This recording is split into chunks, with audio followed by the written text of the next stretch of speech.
بسم اللہ الرحمن الرحیم۔ السلام علیکم۔ امید کرتا ہوں سارے دوست خیر و عافیت سے ہوں گے۔ بادشاہ عبد الملک بن مروان بیت اللہ کا طواف کر رہا تھا۔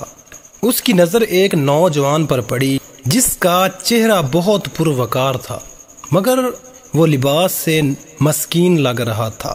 عبد الملک نے پوچھا، یہ نوجوان کون ہے؟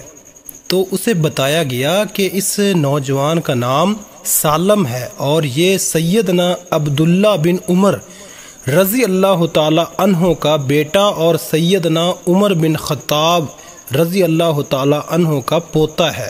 خلیفہ عبد الملک کو دھچکا لگا، اس نوجوان کو بلایا بھیجا۔ عبد الملک نے پوچھا کہ بیٹا، میں تمہارا دادا سیدنا عمر فاروق رضی اللہ تعالی عنہ کا بڑا مداح ہوں۔ مجھے تمہاری یہ حالت دیکھ کر بڑا دکھ ہوا ہے۔ مجھے خوشی ہوگی اگر میں تمہارے کچھ کام آ سکوں۔ تم اپنی ضرورت بیان کرو، جو مانگو گے تمہیں دیا جائے گا۔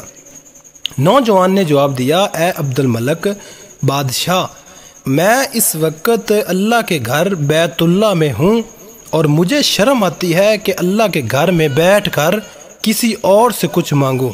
عبد الملک نے اس کے پرمناطت چہرے پر نظر دوڑائی اور خاموش ہو گیا۔ بادشاہ نے اپنے غلام سے کہا کہ یہ نوجوان جیسے ہی عبادت سے فارغ ہو کر بیت اللہ سے باہر آئے، اسے میرے پاس لے کر آنا۔ سالم بن عبداللہ بن عمر جیسے ہی فارغ ہو کر حرم کعبہ سے باہر نکلے تو غلام نے ان سے کہا کہ بادشاہ نے آپ کو یاد کیا ہے۔ سالم بن عبداللہ رضی اللہ تعالی عنہ خلیفہ کے پاس پہنچے۔ عبد الملک نے کہا، نوجوان، اب تو تم بیت اللہ میں نہیں ہو، اب اپنی حاجت بیان کرو، میرا دل چاہتا ہے کہ میں تمہاری کچھ مدد کروں۔ سالم بن عبداللہ نے کہا، اے بادشاہ، آپ میری کون سی ضرورت پوری کر سکتے ہیں، دنیاوی یا آخرت کی؟ بادشاہ نے جواب دیا کہ میری دسترس میں تو دنیاوی مال و متاع ہی ہے۔ سالم بن عبداللہ نے جواب دیا، امیر المومنین، دنیا تو میں نے کبھی اللہ سے بھی نہیں مانگی جو اس دنیا کا مالک کل ہے۔ آپ سے کیا مانگوں گا؟ میری ضرورت اور پریشانی تو صرف آخرت کے حوالے سے ہے۔ اگر اس سلسلے میں آپ میری کچھ مدد کر سکتے ہیں تو میں بیان کرتا ہوں۔ خلیفہ حیران و شش ہو کر رہ گیا اور کہنے لگا کہ نوجوان، یہ تو نہیں، تیرا خون بول رہا ہے۔